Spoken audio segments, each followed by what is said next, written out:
Just looking up the final results for the 10K Wharf to Wharf run that we did this weekend. We had two friends go with us, Hefty and Shauna Brunold.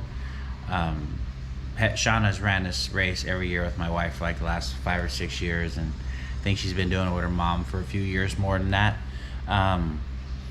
So Hefty finished his race in 1:06:28. Shauna finished hers in 1:20:09. Overall paces of 11 minutes 4 seconds and 13 minutes 21 seconds. And then my wife and I finished in 1:10:21 and 1:23:36. So our overall paces were 11 minutes 43 seconds, and my wife was 13 minutes 55 seconds. Overall, I mean, for not really training at all, I thought we all did really well. I kind of like to just say we rolled out of bed and ran 6 miles, because technically it's kind of what we did. Because none of us, the 4 of us, really trained. My wife started to train a lot for this to get ready, because we had been talking about competing against each other, and then she got hurt, so she didn't get to train the way she wanted to. I think she broke her toe, and it just stayed swollen for a really long time, unfortunately. But she says next year it's on, right? Next year she plans on beating me, and I told her it's never gonna happen. I told her I love her and I appreciate everything about her, but it's never gonna happen. She swears it is, though, and she said the other day, I'm gonna talk crap for a month once I beat you. Like, you are never gonna live this down. I'm like, and that's exactly why you will never beat me, right? Too much at stake in that comment there. So, but overall, for the most part, we ran the entire 6 miles, right? Pretty proud of that. It's pretty hilly. I don't know if you've ever tried to do that course particularly, but there's some really good hills in there that burn the legs when you're running them. Flat ground, I probably would have had a 10-minute pace the whole time. That's cake. It's what I run here at home, but not up there in the hills, because it gets pretty rolly. So, it is what it is. But today, and then today, just getting home and trying to figure some things out and get situated again. It just made for another interesting day. I broke my light for this, right? As you can see, the light is coming from a very low angle right now, kind of like last night. But it is what it is too, right? Like, we don't stop because we break a light or things just don't seem to be going the way we want them to. We keep going no matter what, right? And that's what matters. So 75 hard started today. I got my workouts in, got my water done. I got to take my picture right now after I finish this, and then I got to finish up my reading. So clean diet for the day. Didn't eat anything weird or even remotely close. No sugar anymore, right? So we've done the no sugar thing all day today. I'm not even doing like sucralose, like any diet sugars, even the stevia that's back here for when we made coffee. That's gonna probably go away too. But for sure, the sucraloses and the aspartame or whatever it is, aspartame, it's gonna go. So I gotta get rid of my pre-workouts. I gotta get rid of my energy drinks, right? All those have those things in them. No diet sodas, nothing. So pretty much water and coffee, and that's it, right? Kind of like I'm fasting. I may even actually interject some of that into this period right here where we're cutting body fat. So not afraid to do whatever needs to be done in order to get where we got to go. And that's one thing you guys will all learn about me, is just not afraid to do what's necessary.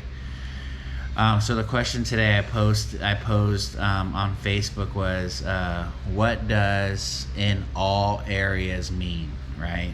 Or in every area mean? I was thinking about some things earlier. I was listening to Wes Watson talk and he asked a question about like being disciplined in some areas of your life but not all areas, and he said that means you don't have discipline in any area, right? And kind of the logic of that is what you allow in one area of your life, you allow in all areas, right? Or what you allow in some areas, you allow in all areas. Or what you make acceptable in some, you make acceptable in all. Kind of that same theory there. And for a long time, I would have said that you're wrong, right? I'm disciplined in this, and I'm disciplined here, and I'm disciplined here, but I have no discipline here. But the truth is, if I was really disciplined in those other areas, then I would have discipline in the area that I don't have discipline in, because I would practice the same principle of discipline in the area that I don't have it in as the area that I do have it in. I just have a greater willingness not to do certain things in other areas, right? Like staying clean, right? You could say I'm very disciplined there. I haven't gotten loaded in over 21 years and haven't had a drink in over 21 years. I haven't done anything that would jeopardize my recovery, right, per se, for 21 years. But there are things that I've done, right, behaviors that I've practiced, or things that would essentially, if we had a stricter definition of addiction, that would change that perception, right? And so when I think about it, I have discipline in certain spaces, but not all areas of it, right? And really the ones that count, at least in certain arenas, right? Clean time matters. And so if I don't do the things that compromise my clean time, then everything else is good, right? I can act out in other areas that don't compromise my clean time, and that shouldn't be allowed, right? Like that should be unacceptable. Anything that is mood changing, mind altering, right? So the literature says that anything that changes my mood and my mind, whether it be a substance or a chemical, in any area of my life and causes it difficulty, is addiction, right? But why don't I look at it that way, right? I can use and abuse females. I can have sex with people to change the way that I feel, because I might be not feeling attractive one day, so I can go out and kind of get on the prowl to find a woman who will tell me I'm good looking or whatever, right? Like all that BS. Smoke cigarettes, slam caffeine, right? Like do all these things to change the way that I feel or the way my mind is operating at a moment, and it's okay. But then it says that we practice these principles, right? The literature says that the steps are our solution. They are our survival kit, right? They are principles that we practice in every area of our life. If I'm acting out in other areas, then I'm not practicing principles there. So what does it really mean to say in every area of my life, or every area of life? Because like obviously I don't know what that means. Because when it comes to food, I have no principles, none, right? Like this is why the no sugar thing has to happen. This is why I was yelling at the camera the other day, telling people to stop telling people it's okay to have one, because it's not okay. Because we learn that one is too many and 1,000 is never enough. Like I have no self-control. I have no ability to just use something one time and then put it away, right? Because then what happens is I start to focus on the stopping and not the using. I start to tell myself, see, I'm good, it's under control, until one day, wham, and everything's back off the rails, right? And I'm like, how did I get here? Well, because I started doing things that I shouldn't have been doing. That's the way it boils down. But we don't ever look at it that way, right? We say, oh, it's okay, I'm on a really strict diet, but it's okay to have a cupcake today. Just one, because people tell me it's okay. It's okay to cheat on your diet. It ain't okay to cheat on my wife. Why would it be okay to cheat on my diet? You know, I had to ask somebody that question the other day. Like, they're like, well, if I've been doing good for like 4, 5, 6 months, it's okay to have a snack or a dessert that I shouldn't normally be having. I'm like, why? Why is that okay? Is it okay to use dope again? They're like, no, dope will kill me. So will sugar. So will inappropriate foods. Those things will, ever heard of obesity? Ever heard of diabetes? Ever heard of cancer? Yeah, those things are all caused by the foods that we eat. You know what I mean? And so like, why would I tell somebody it's okay to kill yourself again, right? And so what does it really mean to say in every area of my life? I don't know about you, but I want my recovery to saturate itself through every area of my life. I want my faith to saturate itself through every area of my life. Everyone. I don't want to have, oh God, look, check it out. You can talk about these areas and you can deal with them, but these areas are off limits to you. You don't get to participate over here. No, I'm sorry. That's none of your business. Really? Why would I do that? And so when I think about like fitness and my food,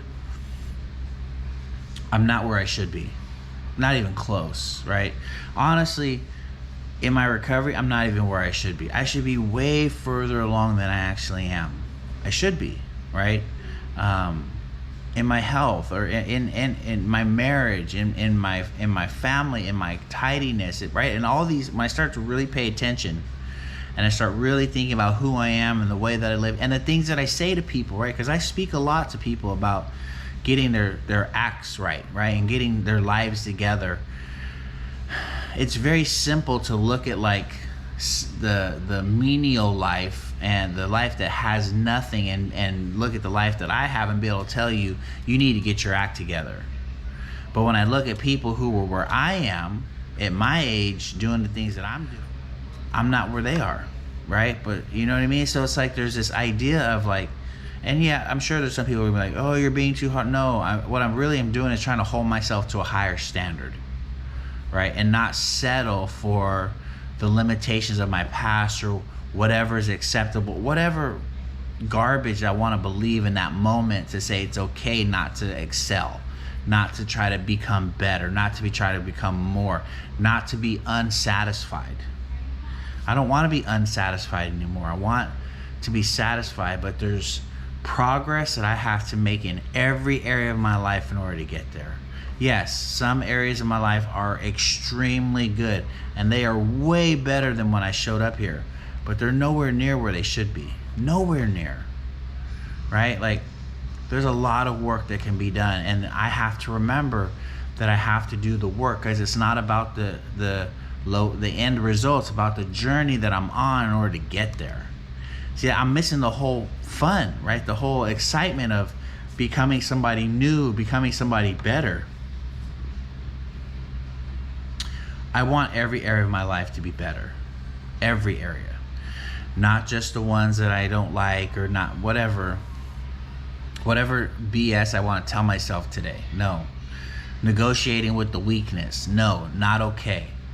What I want to do is prioritize my life to move in a direction that makes me the version that I desire to be, the person that I needed in my life when I was growing up. That's what I want to do. And so when I start thinking about every area of my life, I need to mean that, right?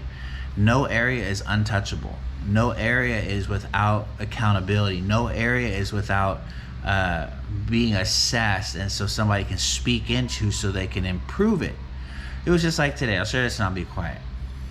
I have some sponsees that are some guys that I mentor, that I work with, that don't want to read their literature, right? And I had to tell one of them today, it is what it is until you're ready to get better, right? That's all I can tell you. You're in control, not me. The more I read or the more step work I do, I will get better, but it won't affect you. Yes, I may have better information to give you, but that's about it. And I start thinking about like how I was talking about like my lack of information when it came to my occupation, right? And the way it made me feel, and the things that I think about, and the stresses that I have because of it. But yet I haven't made the time to do any extra studying for myself. Seems like I'm a hypocrite in that. You know what I mean? Like, I can't tell you to do something to get you better if I'm not doing it myself. And that's where that really hit home, when I started thinking about what does it mean to have every area, or what does every area of life mean. I need improvement too. I'm not where I want to be, I'm not even where I should be. I'm where I've been willing to want to do the work to be. That's it. And usually that's even suspect. So we have to be willing to look at every area.